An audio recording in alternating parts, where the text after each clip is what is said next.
Bismillahirrahmanirrahim. Assalamualaikum warahmatullahi wabarakatuh.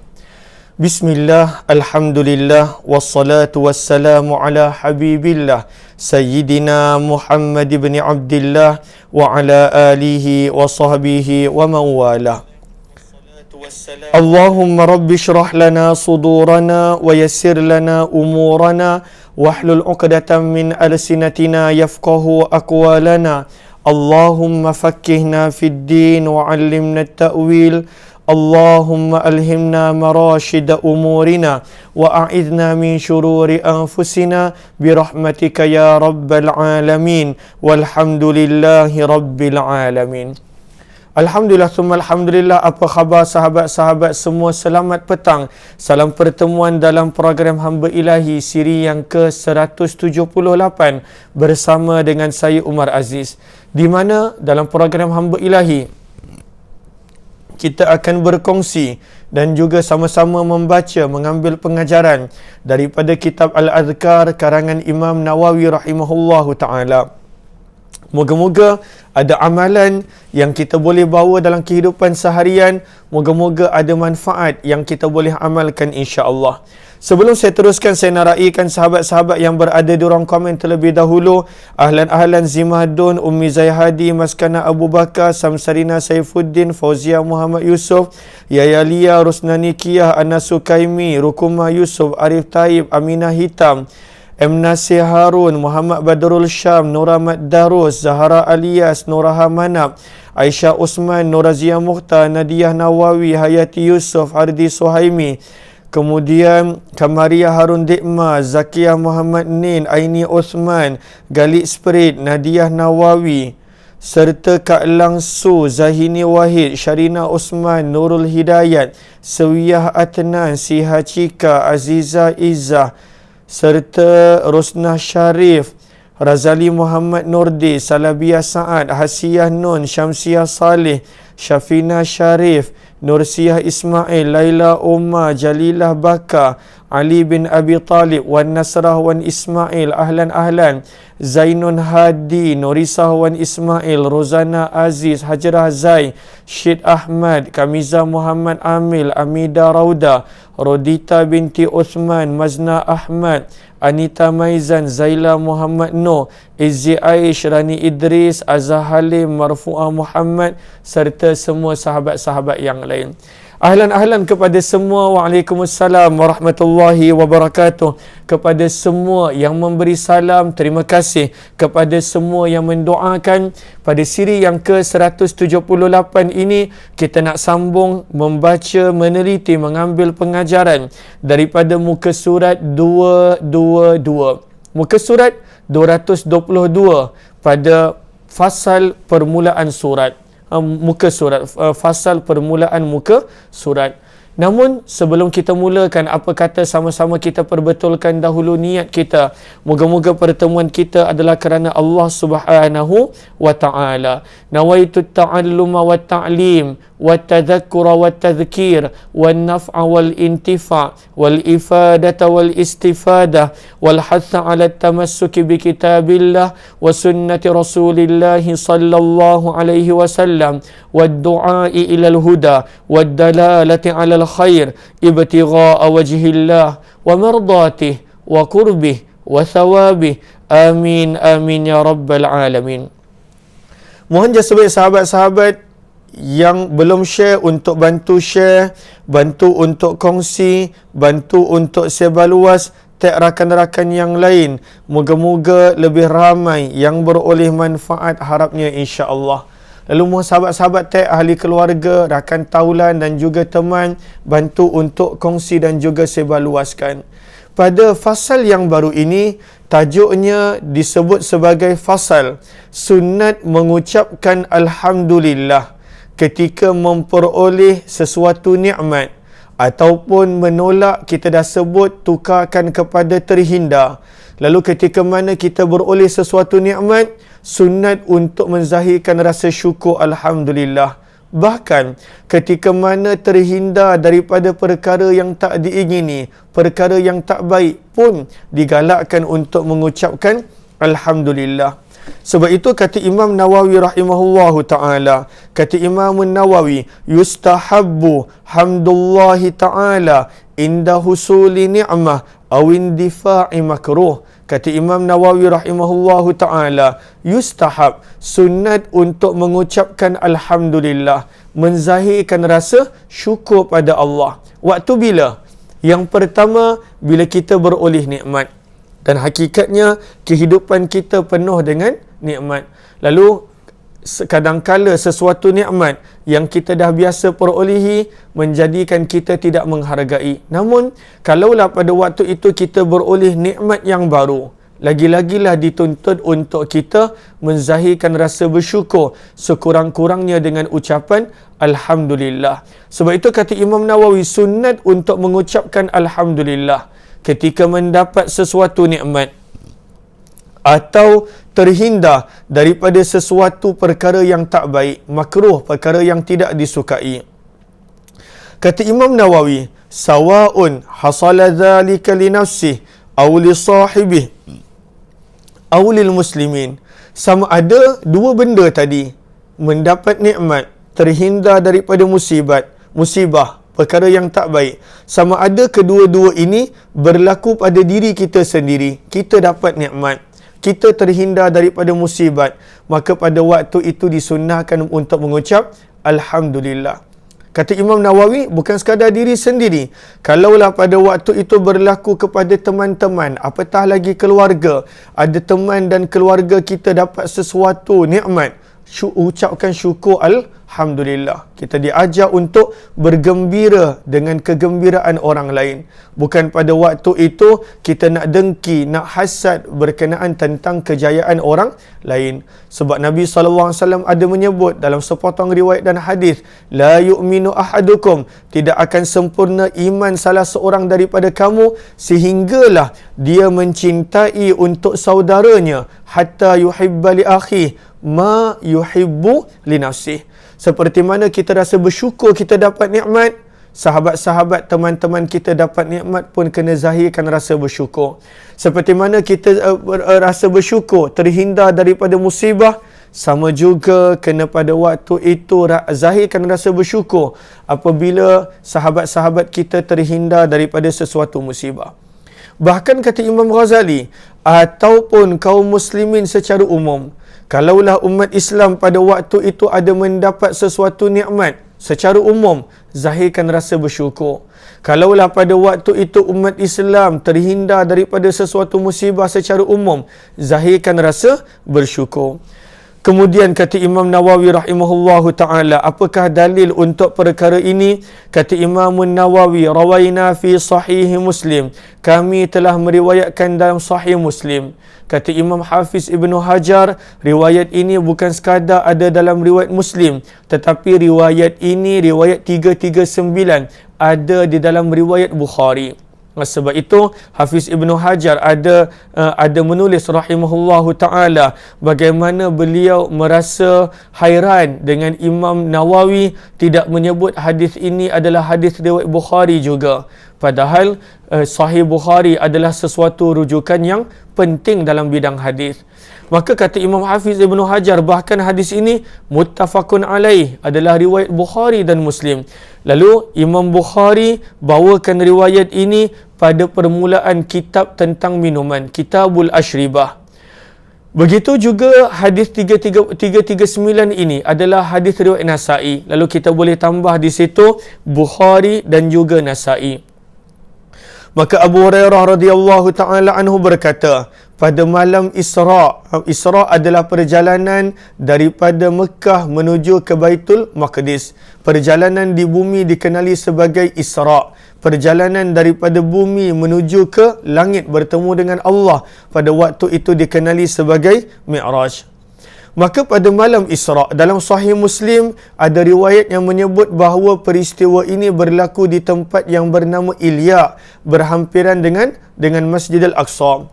Maka ketika mana pada malam Isra di tempat yang bernama Ilya, Nabi SAW telah dihidangkan dengan dua buah cawan yang berisi satu arak dan satu lagi adalah susu.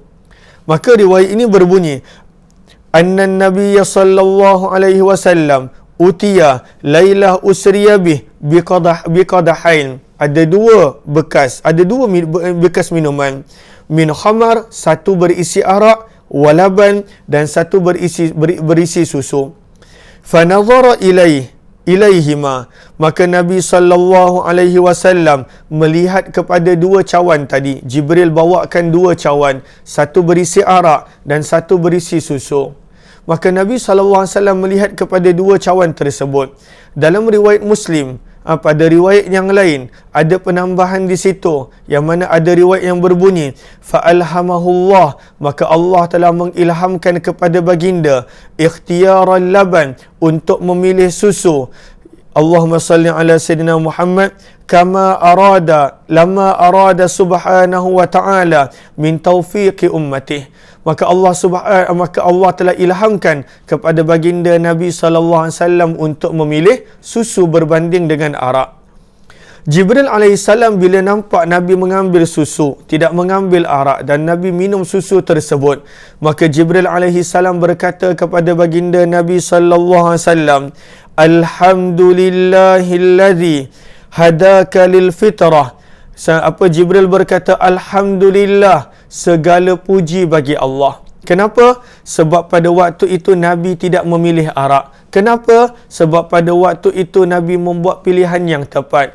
Walaupun pilihan itu bukan Jibril yang buat, tetapi Jibril menzahirkan rasa syukur di atas nikmat yang orang lain terima. Jibril menzahirkan rasa syukur di atas tidak memilih arak oleh Nabi sallallahu alaihi wasallam. Maka hadis ini dijadikan sebagai sandaran bahawa patut untuk pada waktu itu menzahirkan dengan ucapan alhamdulillah pada nikmat yang diterima walaupun oleh orang lain, pada musibah yang terhindar walaupun pada orang lain. Selalunya kita buat hanya untuk diri kita, tetapi sebenarnya pada orang lain juga patut kita ada perasaan tersebut. Gembira orang lain dapat nikmat, sedih apabila ada orang yang diuji. Maka Jibril pada waktu itu berkata, alhamdulillah, segala puji bagi Allah, allazi hadaka lil fitrah, yang telah memberikan kepadamu petunjuk petunjuk fitrah. Lalu apakah fitrah di sini? Kata Imam Nawawi rahimahullahu taala, maksud fitrah di sini adalah Islam dan juga istiqamah. Lalu Allah beri petunjuk kepada baginda Nabi sallallahu alaihi wasallam untuk memilih susu berbanding dengan arak. Seterusnya kata Jibril kepada baginda Nabi, "Lau akhadta, jika engkau mengambil arak wahai Muhammad, nescaya umatmu akan tersesat." Maka kamu telah membuat pilihan yang tepat wahai Nabi sallallahu alaihi wasallam. Maka ini adalah satu fasal ringkas yang Imam Nawawi bawa nak menerangkan kepada kita pentingnya untuk zahirkan rasa syukur melalui sekurang-kurangnya ucapan alhamdulillah apabila adanya memperolehi nikmat ataupun terhindar daripada musibah, sama ada untuk diri kita, sahabat-sahabat ataupun teman kita, apatah lagi keluarga kita, bahkan untuk seluruh umat Nabi sallallahu alaihi wasallam. Seterusnya, Imam Nawawi membawakan tajuk berkenaan tentang apabila seseorang itu diambil nyawa anak dia dan dia mengucapkan ucapan alhamdulillah. Ahlan-ahlan kepada sahabat-sahabat yang baru join, mohon jasa baik untuk bantu share, bantu untuk kongsi, bantu untuk sebar luas dan juga tag rakan-rakan yang lain. Moga-moga lebih ramai yang beroleh manfaat. Adakah suara saya jelas? Saya lupa nak tanya di awal tadi, namun saya harap suara saya adalah jelas. Mohon jasa baik sahabat-sahabat untuk bantu share, kongsi dan juga sebarluaskan insya-Allah. Kata Imam Nawawi rahimahullahu ta'ala pada fasal yang seterusnya berkenaan ucapan yang diucap oleh seseorang yang kematian anak. Maka di sini kata Imam Nawawi rahimahullahu ta'ala, fasal, kata Imam Nawawi, rawaina fi kitab Tirmizi wa ghairih. Kata Imam Tirmizi, kami telah meriwayatkan dalam kitab Imam Tirmizi dan lain-lain. Lalu lain-lain di sini maksudnya adalah kata Imam Ibn Hajar, riwayat 340 ini ada dalam Musnad Ahmad, ada dalam Sahih Ibn Hibban. Lalu sahabat boleh catat. Dan kitab-kitab selain Tirmizi Maksudnya seperti Musnad Ahmad dan juga Sahih Ibn Hibban, di mana Abu Musa Al-Asy'ari radhiyallahu taala anhu berkata bahawa baginda Nabi sallallahu alaihi wasallam bersabda, "Idza mata waladul 'abdi, qala Allah taala li malaikatihi, qabattum walada 'abdi, fayaquluna na'am, fayaqul qabattum thamarata fuadihi, fayaquluna na'am, fayaqul famadza qala 'abdi, fayaqulun hamidaka wastarja, fayaqulu Allah ta'ala ibnu li'abdi baitan fil jannah wa sammuhu baital hamd." Sallallahu alaihi wasallam. Maka di sini sabda Nabi sallallahu alaihi wasallam dalam sepotong hadis kursi, dalam sepotong hadis, minta maaf, apabila anak kepada salah seorang manusia ataupun hamba Allah meninggal dunia, maka ini ujian yang besar. Ujian kehilangan anak maka adalah ujian yang besar. Nabi sallallahu alaihi wasallam daripada 7 orang anak baginda, semua meninggal dunia ketika mana Nabi sallallahu alaihi wasallam masih hidup, kecuali hanya seorang, iaitu Fatimah. Bayangkan ujian yang menimpa baginda Nabi sallallahu alaihi wasallam. Lalu ketika mana seseorang itu kematian anak dia, maka Allah akan berfirman kepada para malaikat. Allah bertanya bukanlah kerana Allah tidak tahu, kerana Allah itu maha luas pengetahuannya, tetapi Allah bertanya pada waktu itu sebenarnya adalah untuk menggambarkan, menunjukkan kepada para malaikat betapa besarnya ujian yang ditimpakan kepada manusia ini. Maka pada waktu itu Allah bertanya kepada para malaikat, "Adakah kalian telah mencabut nyawa anak hamba-Ku ini?" Maka para malaikat menjawab, "Benar ya Allah." Allah berfirman lagi, "Adakah kalian telah mengambil buah hatinya, orang yang disayang dan cintai, iaitu anak dia?" Maka pada waktu itu malaikat akan menjawab, "Benar ya Allah." Kemudian Allah berfirman lagi, "Lalu ketika mana kamu telah mengambil buah hatinya, telah mengambil anak dia, apakah yang hamba ini ucapkan? Apakah yang hamba ini lakukan?" Maka pada waktu itu malaikat menjawab, "Hamba-Mu ini ya Allah telah mengucapkan Alhamdulillah dan istirja, inna lillahi wa inna ilaihi raji'un." Maksudnya dia sabar, dan pada waktu itu dia redha terhadap ketentuan Allah. Lalu apabila seseorang hamba walaupun diuji dengan ujian yang berat seperti kehilangan anak, kematian anak, dan mampu lagi pada waktu itu mengucapkan Alhamdulillah, dan mampu lagi pada waktu itu mengucapkan Inna Lillah, maka Allah berfirman, "Dirikanlah sebuah rumah di syurga untuk hamba-Ku ini, dan namakanlah rumahnya di dalam syurga itu sebagai Baitul Hamd," iaitu rumah yang penuh dengan kepujian. Maka daripada riwayat ini, apa yang kita boleh belajar? Bahawa kadangkala riwayat sebelum ni kita belajar bahawa ketika mana dapat nikmat pun ucap Alhamdulillah. Terselamat daripada sesuatu ujian pun ucap Alhamdulillah. Dan riwayat ini lagi dahsyat. Pada waktu itu ditimpa dengan musibah. Bahkan antara musibah yang besar, kehilangan anak, pun pada waktu itu kalaulah seseorang itu dia mampu mengucapkan puji-pujian pada Allah, Alhamdulillah, dan pada waktu itu dia sedar, inna lillahi wa inna ilaihi raji'un, sesungguhnya kami adalah milik Allah dan hanya kepada Allah kami akan kembali, maka sebenarnya ganjaran dia luar biasa. Maka daripada hadis ini kita belajar atas musibah pun, atas ujian pun, pada waktu itu kalaulah seseorang itu mengucapkan Alhamdulillah, dia kembalikan kepada Allah, maka pada waktu itu sebenarnya ganjaran dia adalah amat besar dan luar biasa. Nak mengucapkan Alhamdulillah bila dapat nikmat ramai. Nak mengucapkan Alhamdulillah bila selamat daripada sesuatu musibah ramai. Tetapi berapa ramai orang yang mampu mengucapkan Alhamdulillah ketika mana diuji dengan ujian yang sangat berat. Umpamanya pada hadis ini, seseorang yang diuji dengan kehilangan anak. Bukan senang. Bukan senang pada waktu diuji itu nak ucapkan Alhamdulillah. bukan senang. Daripada sini kita nampak bahawa mengucapkan Alhamdulillah pada waktu ditimpa musibah pun adalah sesuatu yang disukai oleh Allah Subhanahu wa taala. Imam Tirmizi mengatakan hadis ini adalah hasan. Kata Imam Nawawi, hadis-hadis mengenai kelebihan bertahmid, maksudnya mengucapkan alhamdulillah, tersangat banyak. Pada awal kitab ini juga telah disebutkan beberapa hadis yang sahih mengenai kelebihan tasbih iaitu subhanallah, kelebihan tahmid iaitu alhamdulillah dan juga yang lain-lain.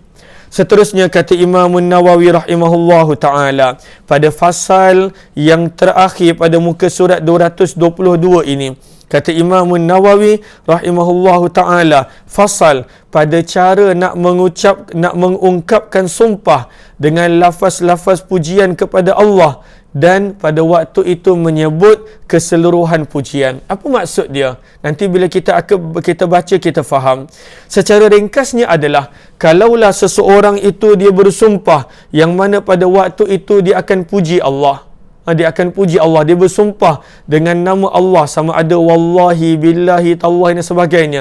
Dia kata dia bersumpah dan pada waktu itu dia berkata dia akan puji Allah. Maka banyak mana pujian yang perlu diucap untuk dia bebas dan keluar daripada sumpah tadi. Maka itu adalah tajuknya. Bagaimana pula kalaulah seseorang itu pada waktu itu dia bersumpah dengan perkataan biajallit tahmid. Dia bersumpah dia akan puji Allah dengan pujian yang menyeluruh. Yang mana perkataannya adalah Allahumma salli ala Sayyidina Muhammad ajallut tahmid. Aku akan puji Allah dengan pujian yang paling besar, yang paling menyeluruh. Lalu bagaimanakah dia nak keluar daripada sumpahnya ketika mana dah sumpah begitu? Ini sedikit sebanyak permasalahan fiqh tentang orang yang bersumpah, lalu bagaimanakah dia nak keluar daripada sumpah tersebut. Kata Imam Nawawi rahimahullahu ta'ala, qala al-mutaakhiruna min ashabina al-khurasaniyin. Kata Imam Nawawi, para ulama yang seangkatan dengan kami daripada ulama-ulama Khurasan mengatakan, contohnya siapa? Contohnya pada waktu itu antaranya adalah Imamul Haramain dan juga Qadhi Husain. Selain kemudian mengikuti pandangan ini adalah Imam Al-Ghazali. Apakah mereka berkata? Apabila seseorang itu bersumpah yang mana dia akan bertahmid dengan tahmid yang sempurna, la yahmidunnallaha ta'ala bimajami'il ham, dia bersumpah yang mana wallahi, billahi, tallahi dan sebagainya, yang mana aku akan puji Allah bimajami'il ham, dengan pujian yang pada waktu itu sempurna, pujian yang menyeluruh. Lalu apakah perkataan yang patut diucap yang dikira sebagai pujian kepada Allah yang menyeluruh? Maka para ulama seperti Qadhi Husain, Imamul Haramain dan sebagainya berkata, maka cara untuk dia keluar daripada sumpah tadi, supaya dia tidak langgar sumpah dia mesti kena puji Allah dengan pujian yang sempurna, adalah dengan mengucapkan perkataan berikut, alhamdulillahi hamda yuwafi ni'amahu wa yukafi'u mazidah. Seseorang itu bila dia mengucapkan pujian yang berikut, seolah-olah dia telah memuji Allah bimajami'il ham, dengan pujian yang sempurna. Maka apakah terjemahannya? Alhamdulillah, segala puji bagi Allah. Hamda, dengan pujian. Yuwafi ni'amah, yang boleh menyampaikan kepada kenikmatan Allah. Wa yukafi'u mazidah, dan boleh menepati tambahan akan kenikmatan tersebut. Lalu banyak mana nikmat yang Allah bagi, banyak itulah kita puji Allah, bahkan lebih daripada apa yang Allah bagi nikmat kepada kita. Kemudian Imam Nawawi terangkan perkataan hamda yuwafi, maksudnya adalah menyampaikan kepada kenikmatan sehingga memperolehinya. Manakala makna yukafi'u bermaksud tambahan nikmat. Sebab itu kata Imam Nawawi muka surat 223, maksudnya mensyukuri tambahan nikmat dan kebaikan yang diperolehi. Mereka juga mengatakan apabila seseorang itu bersumpah untuk memuji Allah dengan pujian yang terbaik. Tadi perkataannya adalah majami'ul ham ataupun ajallul ham. Perkataan sumpah yang berikut ini adalah pada waktu itu Allahumma salli ala sayyidina Muhammad ahsanus sana, yang mana dia bersumpah, aku akan puji Allah pada waktu itu dengan seindah-indah pujian, ahsanus sana. Maka apakah pujian yang boleh menjadikan pada waktu itu dia bebas daripada sumpahnya? Maka di sini kata Imam Nawawi, maka seseorang itu dia akan terlepas daripada sumpahnya kerana dia telah buat pujian kepada Allah dengan sebaik-baik pujian, dengan seindah-indah pujian. Apabila dia mengucapkan perkataan la uhsi thana'an 'alaika anta kama athnaita 'ala nafsik, yang mana aku tidak mampu menghitung pujian ke atasmu sebagaimana engkau mampu memuji dirimu sendiri. Lalu Imam Nawawi bawakan ini nak bagi faham kepada kita daripada sudut balaghah bahasa Arab. Apakah itu pujian yang sempurna? Pujian yang sempurna adalah perkataan alhamdulillahi hamdan yuwafi ni'amahu wa yukafi'u mazidah. Sehingga kan kalaulah seseorang itu bersumpah yang dia akan puji Allah dengan pujian yang sempurna, dia sebut perkataan ini, dia tidak dikira melanggar sumpahnya.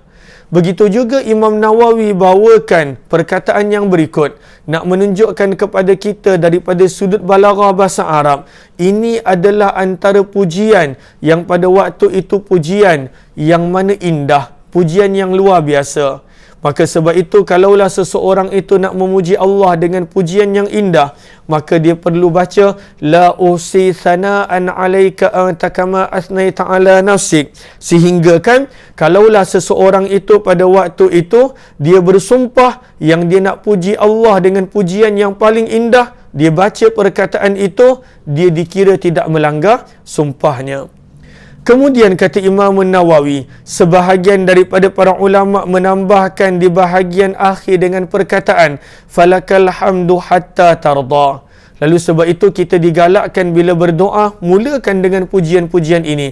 Alhamdulillah, hamdan yuwafi ni'amahu wa yukafi'u mazidah. Ya Rabbana lakal hamdu sebagainya. Kemudian, la usi thana'an 'alaika anta kama athnaita 'ala nafsik. Falakal hamdu hatta tarda. Apakah terjemahan falakal hamdu hatta tarda? Maka bagimu segala pujian sehinggalah engkau redha. Lalu ini tujuan yang Imam Nawawi bawakan di sini, supaya sebelum kita berdoa, kita puji dengan pujian yang sempurna dan seindah-indah pujian daripada sudut balaghah bahasa Arab. Seterusnya, kata Imam Nawawi, Abu Sa'id Al-Mutawalli menggambarkan masalah ini dengan berkata, orang yang bersumpah untuk memanjatkan pujian kepada Allah dengan pujian yang paling mulia dan paling agung, sebahagian mereka menambahkan ucapan subhanaka di permulaan zikir. Subhanaka di permulaan zikir. Lalu tambah permulaan subhanaka. Yang kat mana? Dekat perkataan la usi tu. Lalu dekat situ tambahkan subhanaka. Subhanaka la usi thana'an 'alaika anta kama athnaita 'ala nafsik, maka barulah dikira sebagai pujian yang paling indah. Lalu subhanaka ni nak tambah kat mana? Kita catat di situ sebelum perkataan la usi thana'an 'alaik. Kena tambahkan di situ. Seterusnya, kata Imam Nawawi, ada sepotong riwayat daripada Abu Nasr An-Nammar daripada Muhammad bin Nadar, yang mana beliau berkata bahawa Nabi Adam AS pernah berdoa, Ya Allah, engkau telah menyibukkan aku dengan mencari nafkah.